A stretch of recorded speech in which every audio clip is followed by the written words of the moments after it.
d'être parmi nous ce matin. On va commencer donc par la phase d'accueil qu'on a débuté il y a 5 minutes et présentation des intervenants. Ensuite, nous allons vous parler des emballages, en tout cas des emballages réutilisables, retournables, durables, et terminer par une phase de questions-réponses que Mathis animera. Tout à fait, effectivement, pour les questions-réponses, il y a 2 moyens de les poser. Déjà en nous interrompant, pendant le webinaire. Si vous avez des questions, n'hésitez pas. C'est important de le faire en live pour avoir un peu d'interaction et surtout, posez vos questions dans le fil de la conversation. Comme ça, pendant la phase d'interaction, nous pourrons faire un petit medley des questions qui seront posées et puis, ça nous permettra d'avoir un peu du temps pour y répondre. Alors, Eh bien, c'est parti, Amélie. alors ma première, pour mieux vous connaître, j'ai pensé en fait à partager, à vous poser la question sur le documentaire Blue de film. C'est quelque chose qui m'a vraiment touchée. Avez-vous vu combien le plastique avait envahi nos océans? Parce qu'il pollue, il est néfaste pour la santé, le plastique à usage unique doit tendre à disparaître. Pour nous, pour notre survie, pour demain, il est temps d'agir et d'opter en fait pour des solutions durables. Donc c'est tout l'objet du webinaire sur l'emballage retournable. Donc j'ai choisi en fait de rejoindre l'entreprise Corplex pour sa vision qui est donc d'accélérer la transition vers une économie circulaire des plastiques basée sur le principe qu'il n'y a pas de déchets. Alors, la partie en fait sur l'emballage retournable va consister en 3 parties.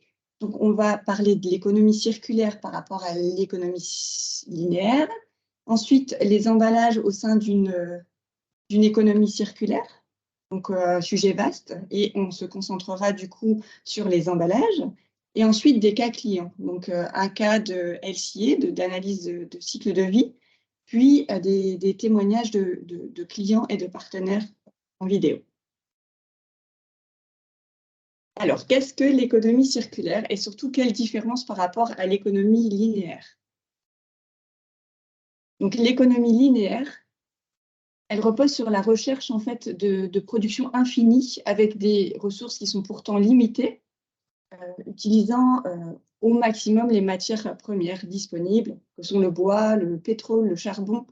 C'est le système en fait qu'on utilise depuis des décennies. Donc, l'économie circulaire, elle, tend à produire des biens avec des services de manière durable en limitant la consommation des matières premières et le gaspillage des ressources. Donc, on est dans une phase de passer du tout jetable à quelque chose de de plus vertueux, en tout cas d'un modèle économique circulaire. Donc, c'est un modèle qu'on entend beaucoup parler en ce moment dans le contexte de hausse des prix des matières, de hausse de l'énergie, et les réglementations évoluent beaucoup en ce moment.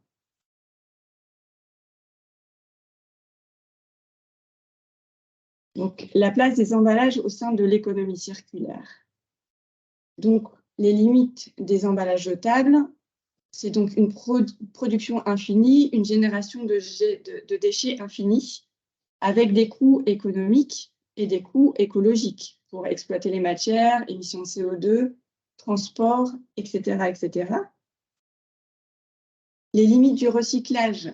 Le recyclage n'est pas une finalité en soi, et le meilleur déchet est celui qui n'existe pas. Donc, il est nécessaire de recycler un produit en fin de vie, mais depuis des années, on ne parle que de recyclage et on a l'impression que le recyclage ne pollue pas. Dans l'optique en fait, de recycler un produit en fin de vie, il faut donc maximiser, en fait, utiliser au maximum le produit avant de le recycler.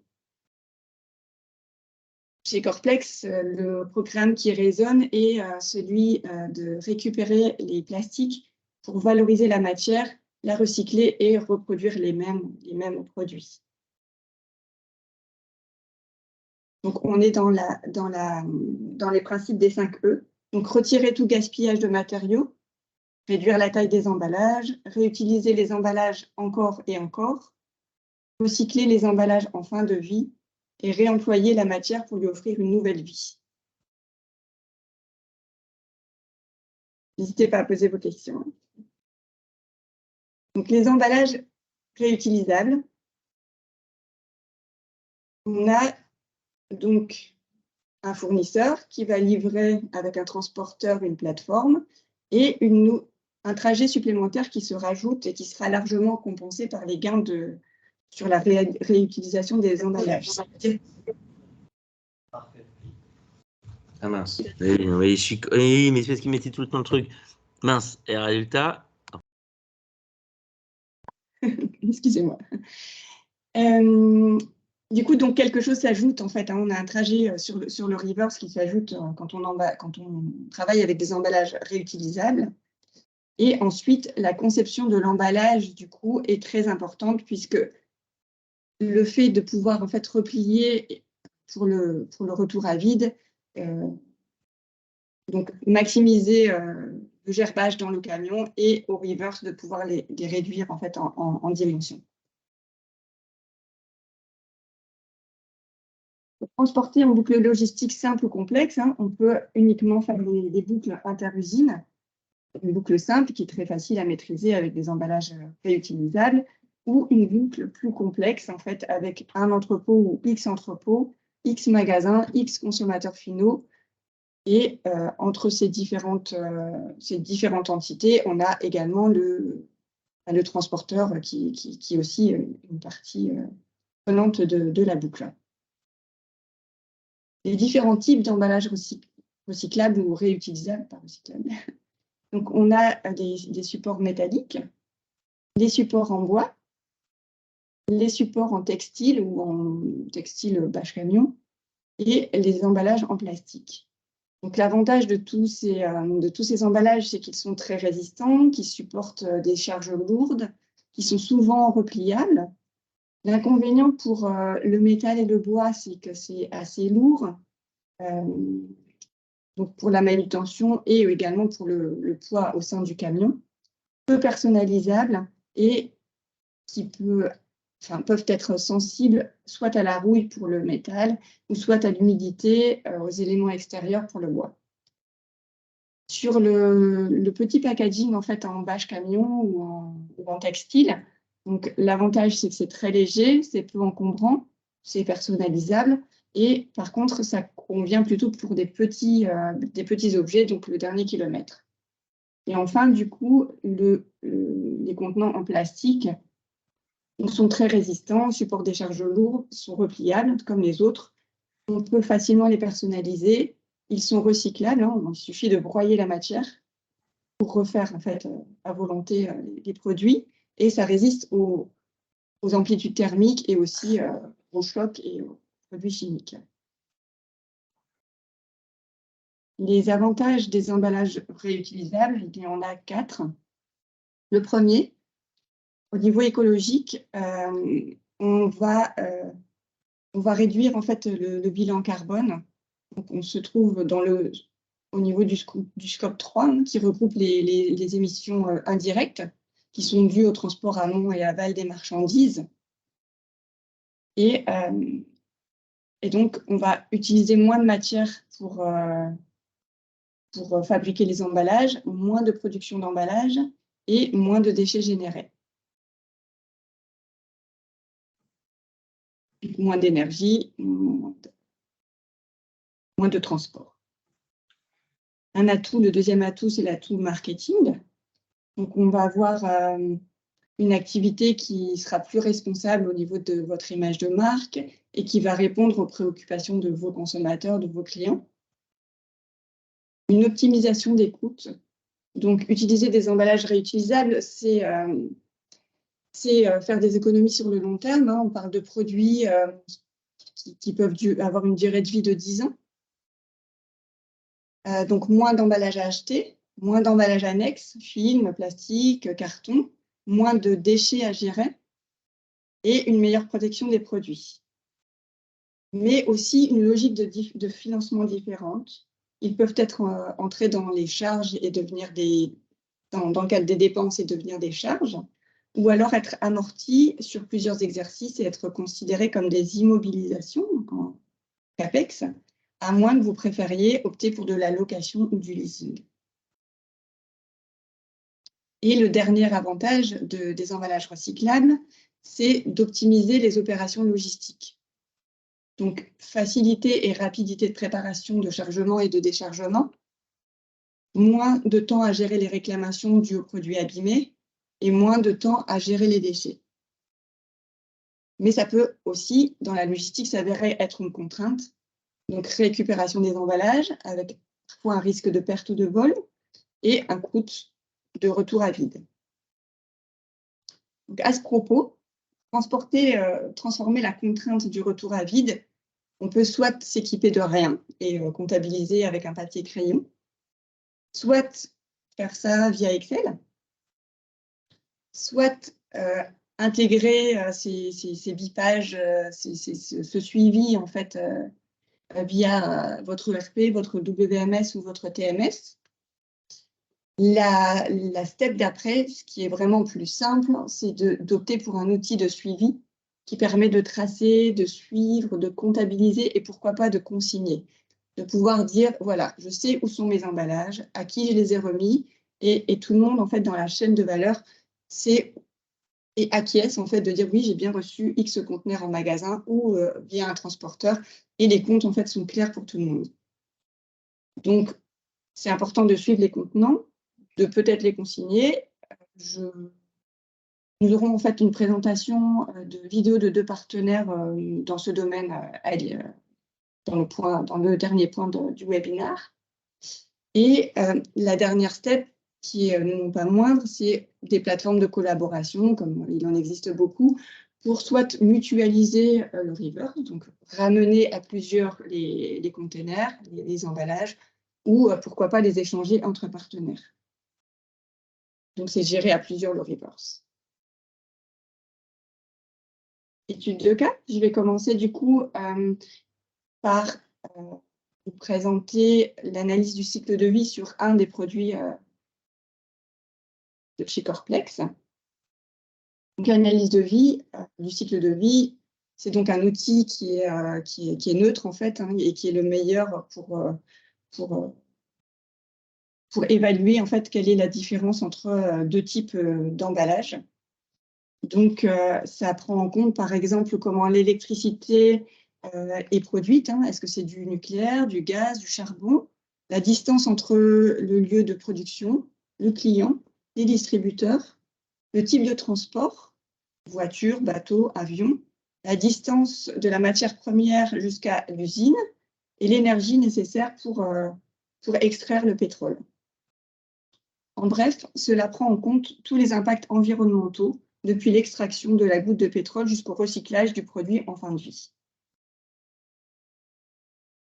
Donc, le cas d'étude, c'est un emballage jetable en carton versus un emballage réutilisable.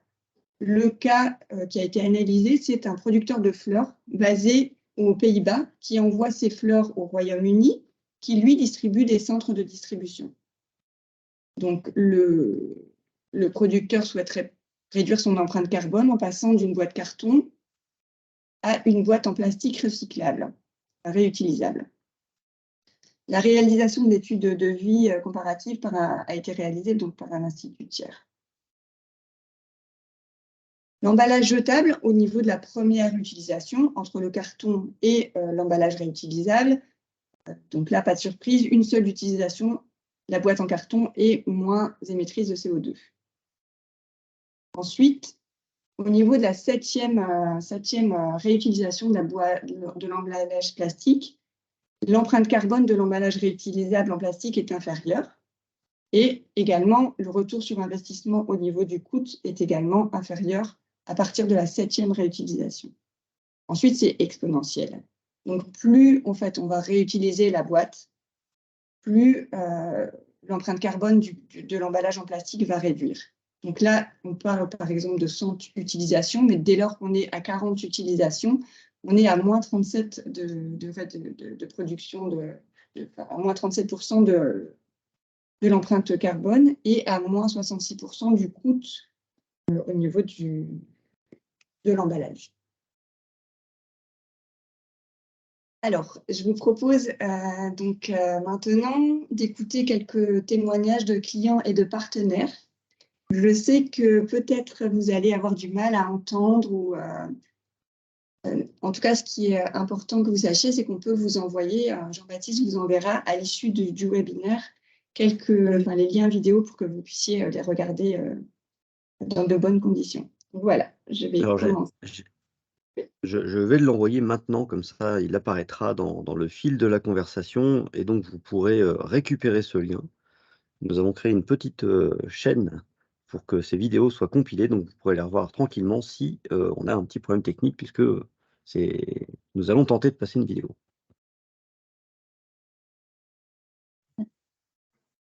On va regarder ici une vidéo du client Saint-Maclou, de leur entrepôt, qui est un client qui est en test. Donc, ça me semblait important de vous montrer voilà, quelles sont les problématiques d'un client en test, quels sont les bénéfices, etc.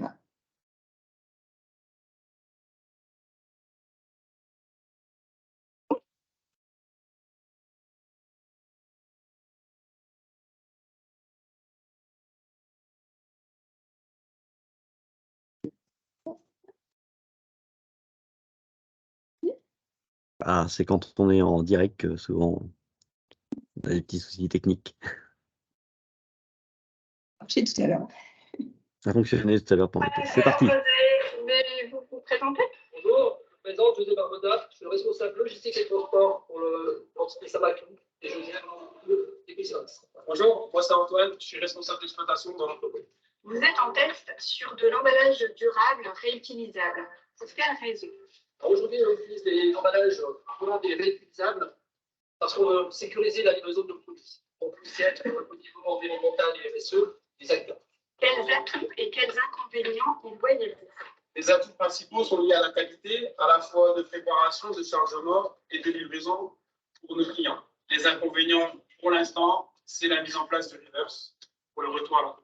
Pouvez-vous montrer ces produits et les décrire? Aujourd'hui, on utilise 3 formes d'Akipac. Le premier ici, avec une palette standard, sur lequel on vient poser toutes nos préparations avec une ceinture qu'on vient mettre autour.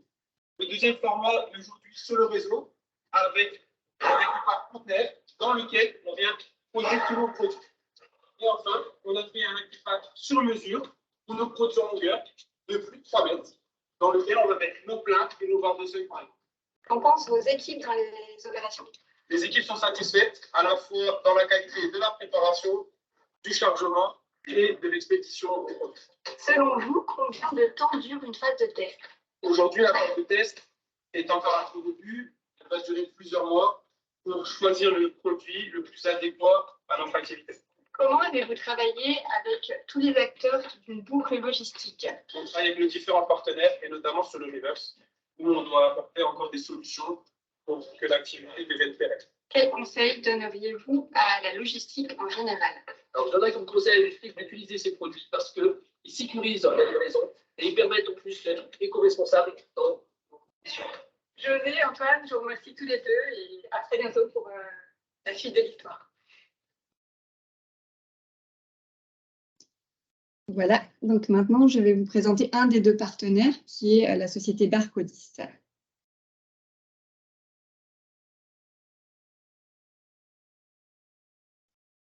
C'est la même chose que tout à l'heure. Je commence. Ça prend un peu de temps au démarrage, mais ça va démarrer.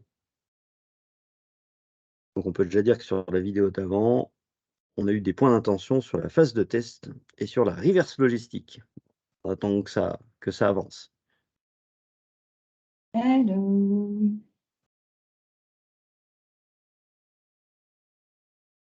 Bonjour, je m'appelle Yann, je suis BDR transport logistique et expert affilié pour le groupe Barcodis.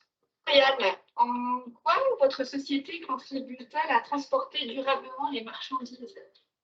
Barcodis, expert en solutions de traçabilité depuis plus de 40 ans, est engagé dans une démarche de développement durable volontariste. Nous offrons donc une solution clé en main de reprise valorisée des déchets non consommables. Nous équipons surtout des Akipac conteneurs, solutions de traçabilité, conçues pour durer toute la vie du produit. Cela va des étiquettes classiques, en passant par les étiquettes RFID, jusqu'aux balises de remontée GPS. Combien de temps faut-il entre une décision et un ActiPack complémentaire équipé? Sur les technologies utilisées, va aller de 2 mois à quelques jours. Quelles sont vos expériences majeures de vos clients majeurs en supply chain? Nous travaillons avec l'ensemble des clients majeurs en supply chain. On peut citer par exemple Geodis, FM Logistique, puis Nagel, et des enseignes telles que Boulanger, Intermarché et encore bien d'autres. L'ensemble de nos équipes est à votre disposition pour vous aider sur l'ensemble de vos projets de traçabilité. Top, merci Yann. Alors, si on comprend bien, Amélie, donc chez Barcodis, eux, ils sont spécialisés dans la traçabilité et notamment la traçabilité dans les emballages retournables, c'est ça? Alors, Barcodis va surtout permettre en fait d'équiper les conteneurs de codes, d'étiquettes en fait, de code barre, d'étiquettes RFID et de la technologie, si nécessaire, du GPS, Bluetooth ou Wi-Fi ou GPS, balise GPS. Donc, chez D'accord, donc c'est Barcodis, on a un outil de traçabilité sur tout ce qui est GPS, balise GPS, et aussi de la fourniture, donc équiper les conteneurs d'étiquettes tag RFID, de tag étiquette, etc. Et là, ce qui est important de vous montrer aussi en complément, c'est un autre partenaire qui s'appelle Opaline. Il y en a d'autres aussi sur le marché, mais Opaline, du coup, voilà, je préfère vous laisser Monsieur Sustar en fait, expliquer via la vidéo pour bien comprendre l'atout et la différence entre ces deux partenaires qui sont aussi complémentaires.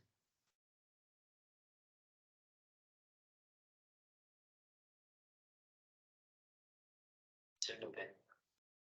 Nouvelles exigences réglementaires, préoccupations environnementales, pénurie des matières premières, l'emballage est devenu un enjeu essentiel pour les entreprises. Le mode de fonctionnement en silo engendre une perte de l'ordre de 15% des emballages chaque année du fait d'un mauvais partage de l'information.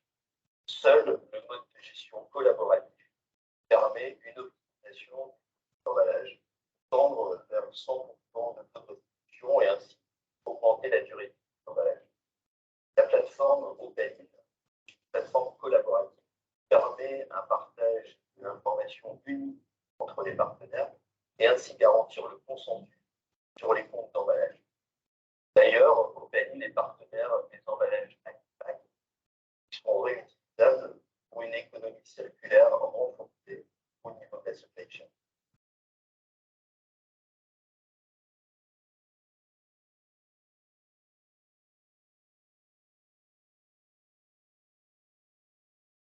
Vous avez compris, les sociétés qui font comme Opaline de la gestion d'emballage ont vraiment un compte en fait, d'emballage en fait, entre les différents intervenants de la boucle logistique pour que tous les comptes soient ouverts et qu'on ne perde pas d'emballage ni de discussion sur ces sujets-là. Et c'est quelque chose de très, très simple.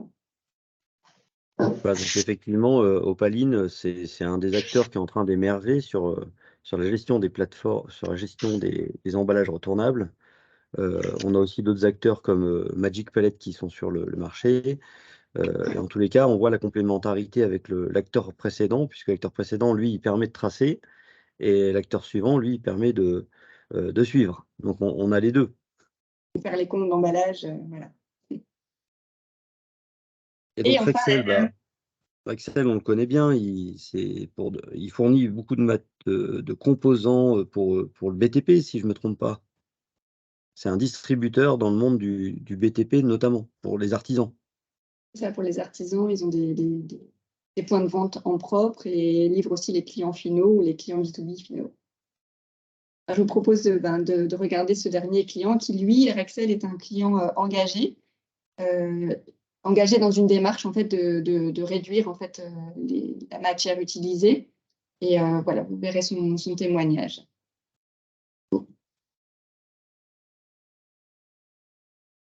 Désolée.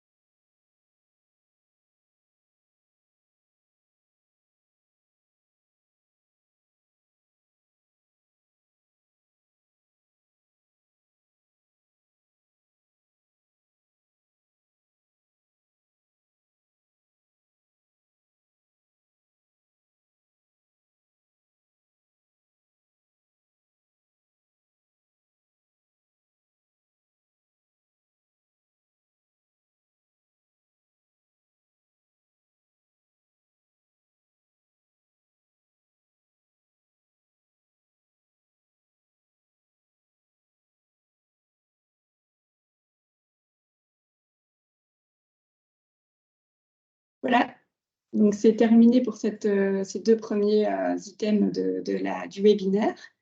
Et pour terminer, je vous propose en fait d'échanger, de se poser la question, de faire évoluer ensemble les usages et de se dire pourquoi pas vous.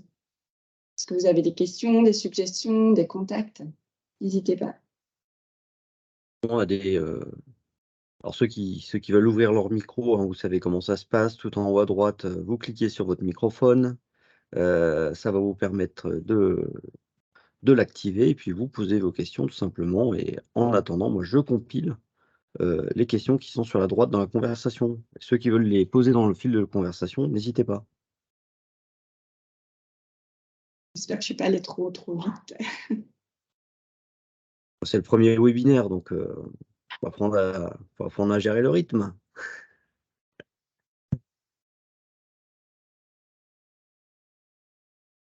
Alors, on a une question de Mamadou avant qu'une personne pose une question.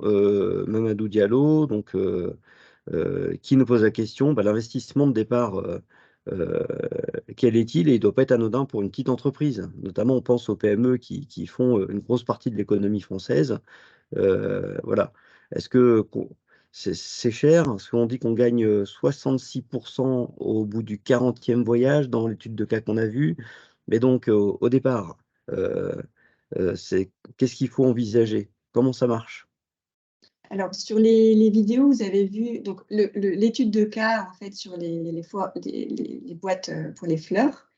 Donc, c'est un emballage qui, lui, est réutilisable. On va dire qu'il a à peu près entre 40, 60, 100 réutilisations.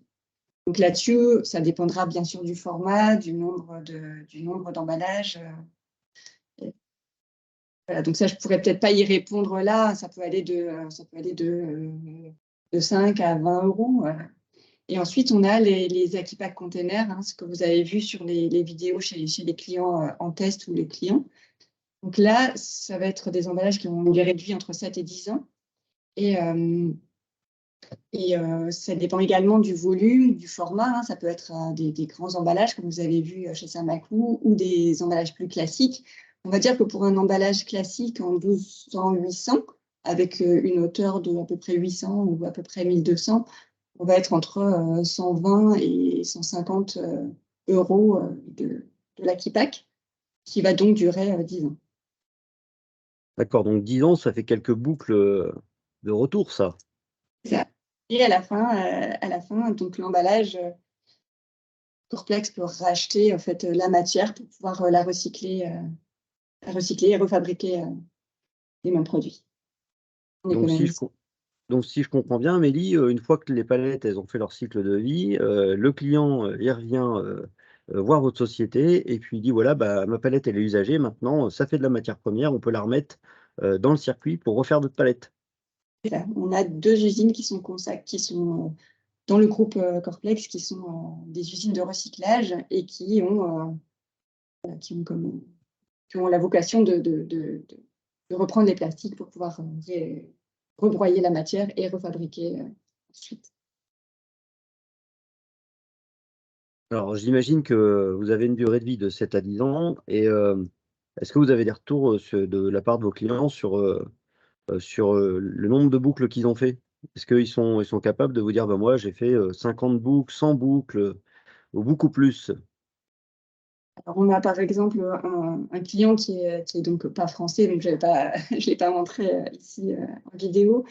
Ce client, en fait, témoigne qu'il a acheté 10 000 box, qu'il a fait 160 000 échanges et qu'il a eu un retour sur investissement au bout de 2 mois.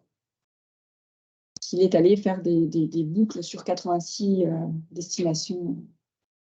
C'est au niveau de l'International Post Corporation, PC. Est-ce que ça vous parle? On a d'autres clients, par exemple le Mondial Relais, des retailers. Et donc, ces box-là sont utilisées depuis très longtemps et pour l'instant, ne sont pas retournées tellement elles durent peut-être des fois encore un peu plus que 10 ans. En tout cas, ils les utilisent depuis 6 ans. Ce que nous n'avons pas vu aussi, ce sont les boucles qui sont en interne dans les entreprises, puisque parfois, on n'est pas obligé d'utiliser l'emballage retournable à l'extérieur de l'entreprise, mais aussi à l'intérieur quand on fait du kitting, quand on approvisionne des bords de chaîne. On en voit souvent sur les lignes d'assemblage de véhicules ou les process d'assemblage. On a aussi ce type de bac qui voyage entre le magasin et la ligne d'assemblage. C'est quelque chose aussi qui doit avoir des durées de vie assez importantes puisqu'ils ne sont pas dans les transports. C'est ça, en fait, le packaging en fait, retournable, réutilisable, il est déjà depuis, on va dire, une petite trentaine d'années dans le marché automobile. Là-dessus, voilà, c'est quelque chose de très courant dans l'automobile, dans l'aéronautique également. J'avais quelque chose à rajouter, mais je crois que le direct me fait perdre le fil. Oui, donc voilà. Alors tout le monde pense e-commerce, hein. La préoccupation des industriels et des distributeurs, c'est souvent de répondre à cette problématique du e-commerce. Et dans le e-commerce, est-ce que vous voyez des acteurs qui se posent la question de l'emballage retournable? Oui, de plus en plus, en fait. On a, par exemple, ce que vous avez vu en fait sur la Floorbox. On peut le faire en packaging plus petit, hein, qui est par exemple comme une boîte à chaussures, qui se replie en un clic, hein, qui est très simple en fait à mettre à plat, et que les clients finaux peuvent remettre dans la boîte aux lettres. Et le code barre, lorsque l'emballage est replié, repart ensuite vers l'entreprise qu'il a. D'accord, donc ça veut dire que même pour les clients finaux, ils pourraient recevoir un emballage retournable, le remettre par la poste et avoir une boucle au lieu de jeter des cartons chez soi. Après, ça dépend de la dimension du carton, hein. Tout ce qui va replier, passe dans la boîte aux lettres, a forcément une taille assez dimensionnée. Et ensuite, sur les colis, les plus gros colis, il suffit de mettre ça en place avec d'autres acteurs également des groupes postaux, hein, qui vont traiter plutôt le colis. D'accord, bah ça c'est intéressant. Je pense que c'est l'avenir quand on voit tous les cartons qu'on reçoit chez nous, qui sont donc jetables. Il y aura peut-être une solution pour que ça soit plus le cas. C'est ça, en fait, je pense qu'il y a tous les emballages en soi ont une place, mais dès lors que c'est quelque chose de récurrent, qui ne nécessite pas de jeter, autant passer sur de l'emballage durable pour nous tous, et d'être juste dans le bon sens, en fait, de se dire, bah voilà, c'est quelque chose qui sert à tout le monde, qui sert à la planète, qui sert et c'est vrai que tout ce qui est boucle logistique récurrente ou produit qui ne nécessite pas en fait un nouvel emballage à chaque fois, de travailler sur l'emballage réutilisable. C'est mon avis et c'est ce qu'on a essayé de vous transmettre aujourd'hui. D'accord, parfait. Est-ce qu'on a d'autres questions? N'hésitez pas à poser des questions. Il y en a qui sont arrivés un petit peu après le démarrage. J'espère qu'ils n'ont pas raté beaucoup d'éléments. Est-ce que vous avez des questions sur les emballages retournables en général? On a parlé logiciel, on a parlé durée de vie, on a parlé pourquoi c'est intéressant d'avoir des boucles d'emballage par rapport à l'emballage perdu. On a vu des cas concrets. Il y a un peu de logiciel qui est en train de se mettre en place en ce moment, avec Magic Palette, avec Opaline. Je pense qu'il y a d'autres acteurs.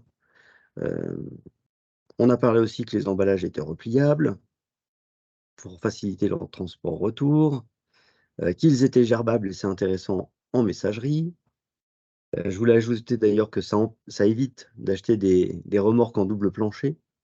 Hein, les remorques en double plancher, c'est quand vous avez un camion, vous êtes obligé de mettre un double plancher à mi-hauteur afin de pouvoir gerber des palettes et optimiser votre taux de remplissage. Donc là, avec des coiffes, on évite d'équiper une remorque avec un moyen un peu compliqué, donc d'avoir des remorques qui sont standards.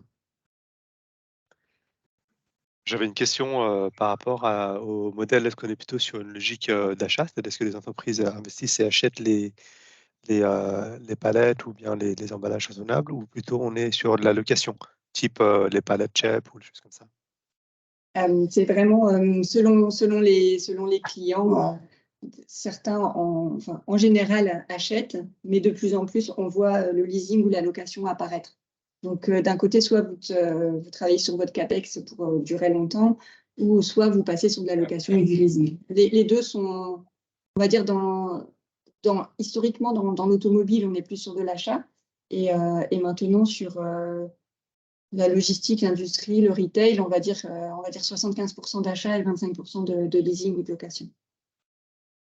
On peut imaginer de démarrer par de la location et puis si on va se rendre compte très rapidement qu'effectivement c'est quelque chose de pertinent et du coup on passera plutôt sur de l'achat dans un second temps. En fait, comme on est sur de l'emballage durable, sur en tout cas la partie Aquipac container, par exemple la durée de location peut être de 5 ans et au bout de 5 ans, finalement, soit vous gardez l'emballage ou soit vous retournez l'emballage, mais si vous le gardez, c'est à un coût moindre puisque vous avez déjà rentabilisé en fait avec la location durant le contrat de 5 ans. Alors, on a aussi, ça Non, répond oui, à votre question, Mamadou. Oui, merci. Nous Bonjour, avions Jacques, une question Voilà, moi, Olivier. sur les matières, exactement. Est-ce que vous avez étudié d'autres matières pour remplacer le plastique dans les emballages réutilisables, notamment des matières biosourcées? Dans l'analyse du cycle de vie du produit que je vous ai montré, c'est vraiment entre le carton et l'emballage plastique. Chez Corplex, en tout cas, on a aussi des tests en fait, sur des matières biosourcées, mais qui ne sont pas encore. D'accord. Mais donc vous étudiez ça et c'est pas encore viable ou sorti, mais ça fait partie de ce que vous étudiez quand même pour remplacer le plastique. Ok. Justement, quels sont les sujets R&D sans trahir le secret des dieux chez Corplex? C'est quoi un peu les angles d'attaque? C'est quoi les nouveautés que vous seriez susceptibles de nous partager? Peut-être en axe de travail, peut-être pas en produit. C'est peut-être stratégique, donc ne dites pas des choses stratégiques, mais voilà, c'est quoi les tendances Vraiment, dans le groupe, en tout cas à Corplex, parce que je voulais vraiment parler des emballages réutilisables en général, mais pour parler de ce que je connais, en tout cas, chez Corplex, la vision que j'ai partagée en fait en début de réunion, c'est vraiment d'accélérer la transition sur l'économie circulaire du plastique. Et à ce propos-là, sur les 11 usines du groupe, on a 2 usines qui sont recyclées, qui sont destinées au recyclage. Et de travailler l'économie circulaire pour qu'il y ait 0 déchet, c'est vraiment l'axe majeur de l'entreprise. Après, derrière, oui, on a des sujets en fait comme celui qu'on vient d'évoquer. Mais déjà, ce grand sujet-là change la donne en fait et beaucoup de forces en fait sont destinées justement à ce qui est une économie circulaire parfaite et quitte à reprendre aussi des plastiques de concurrents en tout cas, mais pour aider à faire changer les usages et ne pas gaspiller la matière. D'accord, donc ça veut dire que même si on n'a pas enfin, vous acceptez toutes les palettes plastiques en fait pour les recycler. Peu importe qu'elles soient issues de votre production initiale, puisqu'en fait vous êtes aussi industriel finalement, vous n'êtes pas un distributeur, vous n'êtes pas un distributeur uniquement, vous êtes aussi un industriel qui fabrique. C'est ça. On a 8-9 usines de production en Europe et une aux États-Unis. Donc le métier, c'est industriel. On est industriel de l'emballage et on a aussi donc deux usines de recyclage. Du coup, d'ailleurs, Nathalie de chez Opaline nous pose une question sur justement ce recyclage qui nous évoque le fait que ça doit être gourmand en énergie. Et donc, elle nous dit, si c'est gourmand en énergie, avez-vous comparé le bénéfice énergie-matière entre un emballage neuf et un emballage recyclé? Est-ce que vous êtes capable de communiquer là-dessus? Alors, Pas facile. Donc la production, je n'ai plus en tête le chiffre, la production par exemple d'un Aquipac container, c'est autant d'émissions, à la fabrication, on a en effet de l'énergie, puisqu'en fait on va extruder des plaques et ensuite on va les thermoformer ensemble, ça fait du double pot, du thermoformage double pot, avec de l'air à l'intérieur. ce qui fait qu'on utilise à ce moment-là, au niveau de la production, de l'énergie. Par contre, au bout des 10 ans, quand on va rebroyer, on ne va pas utiliser trop d'énergie, c'est juste du broyage de matière. Ça fait des copeaux, et les copeaux sont réutilisés ensuite dans la production d'un emballage qui va redurer en fait, dans son cycle de vie. Je pourrais vous envoyer en fait voilà, combien sur un Equipack classique 1200-800, combien ça émet de CO2 pour produire en fait cet emballage, et ensuite le gain sur, en tout cas la projection sur l'emballage, combien ça émet de CO2, et ensuite vous savez que la durée de vie est très, très longue. Est-ce que Nathalie, ça a répondu à votre interrogation? Oui, merci. Je suis curieuse de voir en effet l'étude. Puis oui, c'est vraiment pour voir l'intérêt. Ma question, c'était vraiment pour voir l'intérêt si en fin de vie, en fait, ça valait la peine d'être vraiment recyclé ou pas, quoi. Voilà.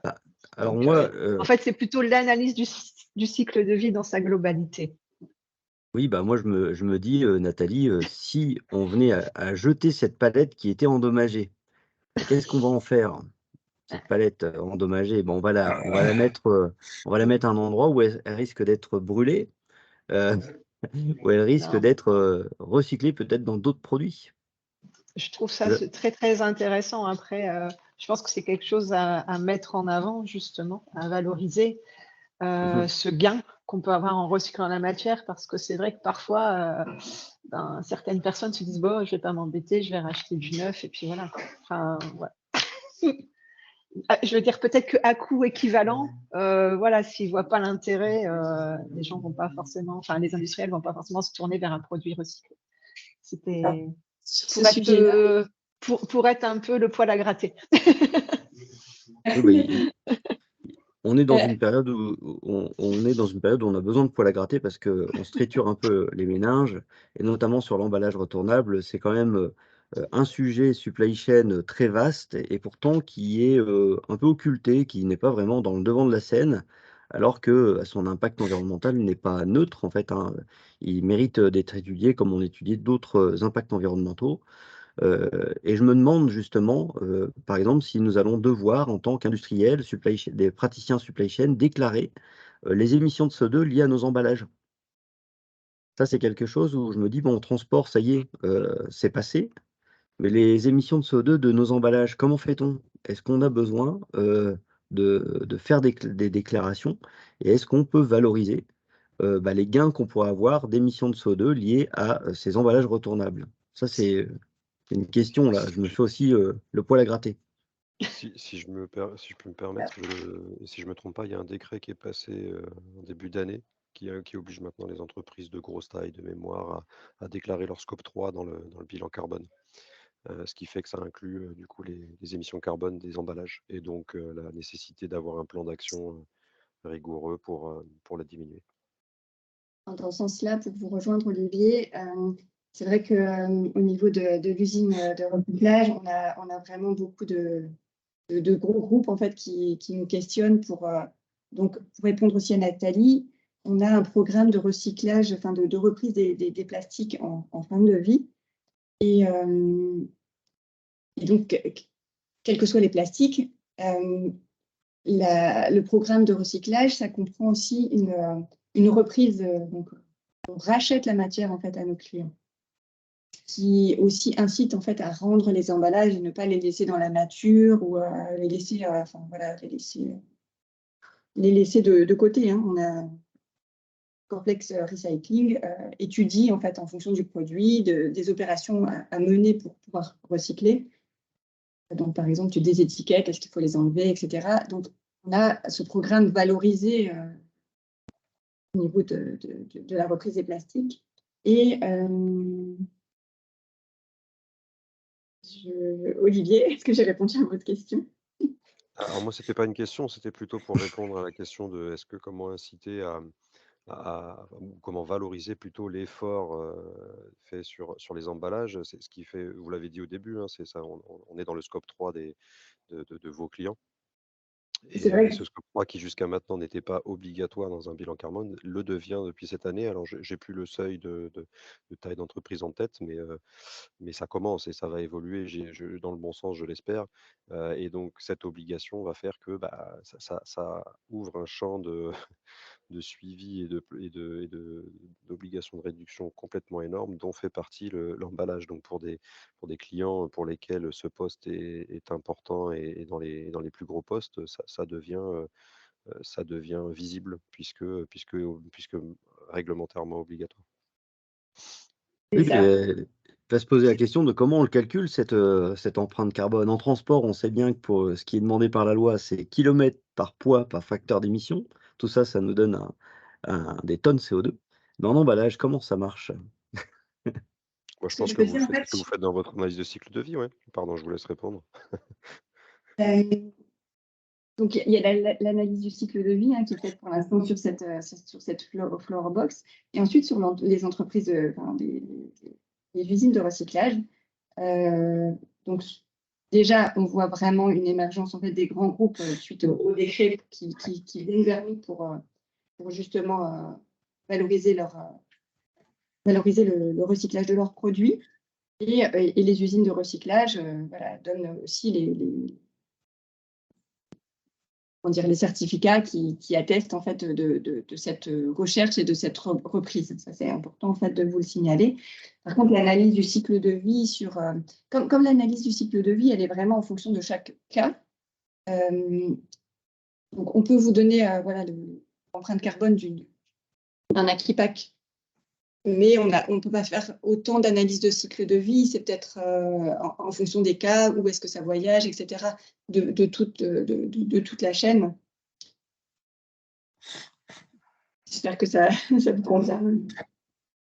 Oui, je pense que ça va être bien sport pour les industriels et distributeurs et acteurs de la logistique de faire ce calcul-là. Ça va être très intéressant de voir émerger les diverses théories, les divers calculs qui vont arriver, puisque sur le transport, c'est déjà arrivé depuis quelques années maintenant. Et sur l'emballage, je suis curieux de le voir, en tous les cas.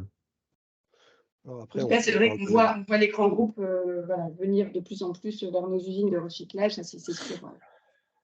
Ça devient une obligation aussi de faire en sorte que tout soit plus vertueux et que l'utilisation du bon emballage selon le contexte soit le plus positif possible.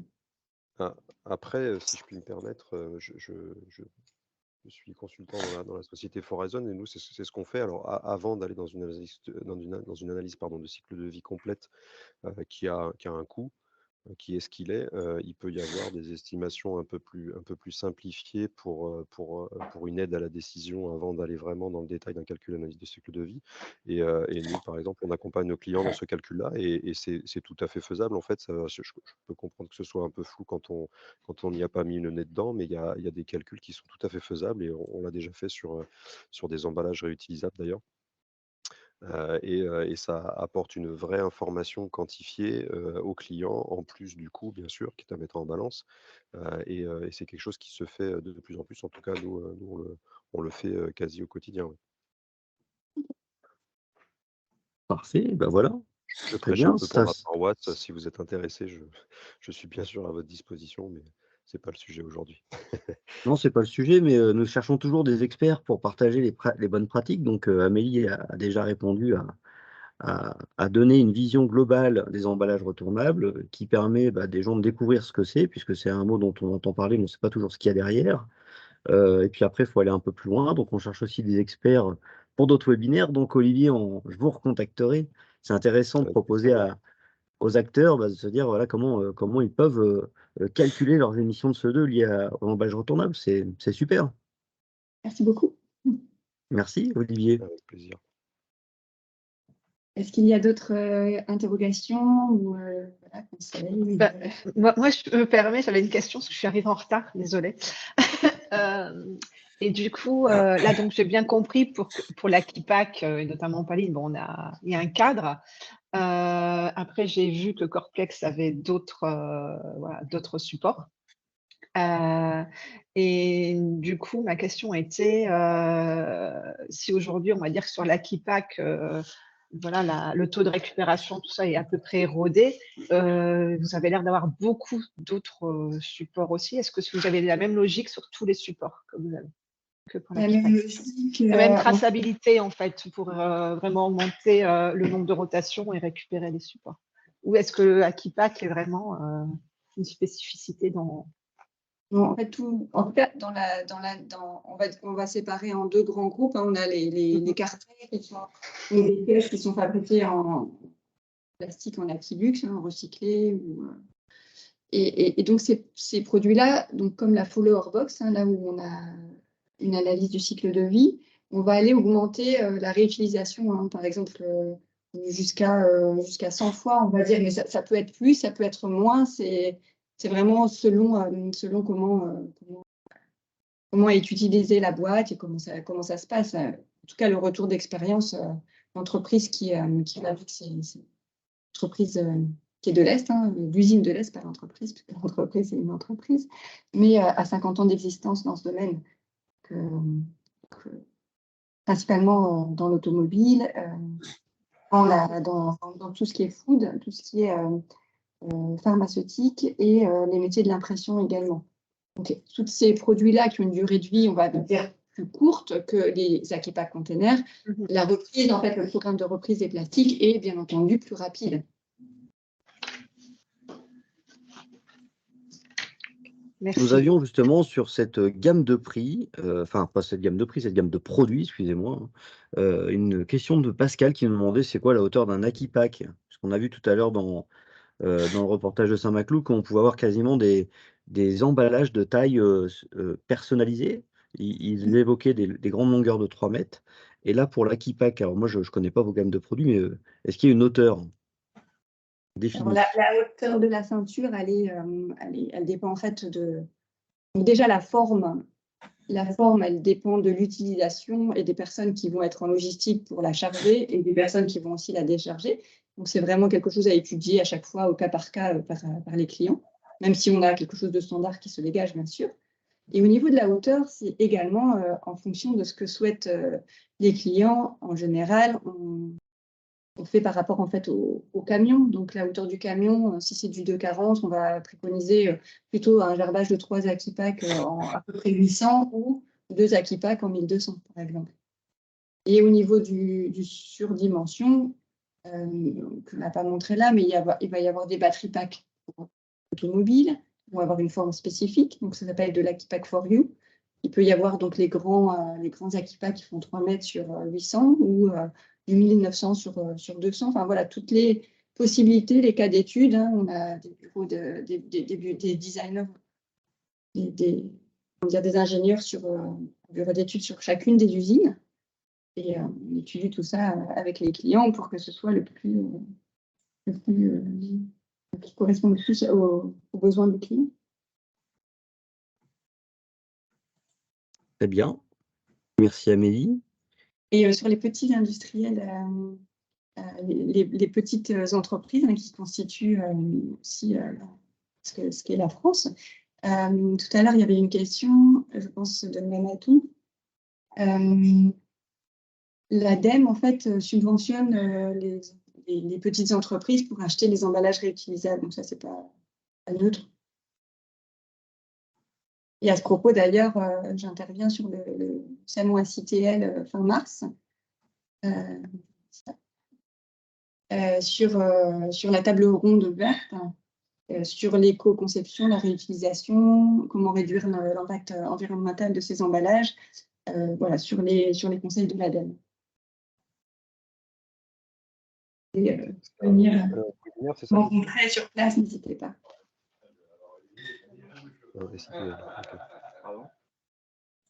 Parfait, donc ça c'est intéressant. Alors je n'ai pas trouvé les ressources sur les financements de l'ADEME. J'essaierai de les trouver pour pouvoir le proposer aux participants. Donc nous allons mettre à disposition le document sur LinkedIn. Ce sera assez facile pour tout le monde de le retrouver. Et puis on mettra aussi quelques liens sur les vidéos et sur les questions qui ont été posées qu'on n'a pas pu satisfaire aujourd'hui. Et donc, je pense que c'est intéressant pour les participants de savoir que, effectivement, quand on a un emballage retournable, on peut le louer ou l'acheter. Quand on l'achète, il passe dans le CAPEX, hein, donc dans l'actif de l'entreprise. Donc, il y a un ROI qui est derrière et qu'en plus, on peut améliorer ce ROI par des subventions de l'ADEME. Il fallait le savoir.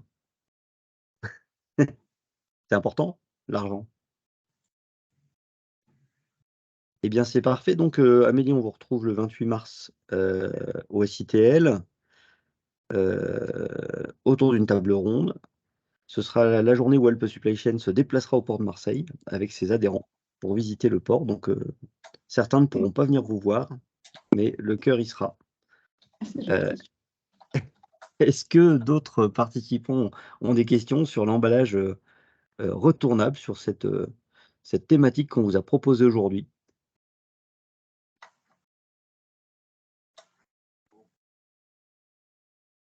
Pas plus de questions pour moi. Voilà, donc si... Et merci pour cette présentation et pour ces échanges. Merci à vous d'être venu ce matin nous écouter. Merci beaucoup à vous tous. Nous allons pouvoir donc fermer le webinaire.